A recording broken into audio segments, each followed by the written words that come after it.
In front of me is Samsung Galaxy F56 and today I would like to show you how you can turn on and use voice typing.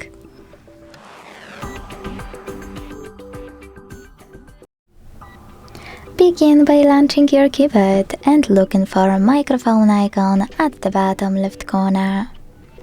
When you're ready, click on it, hit allow and agree in all available pop-ups and start typing.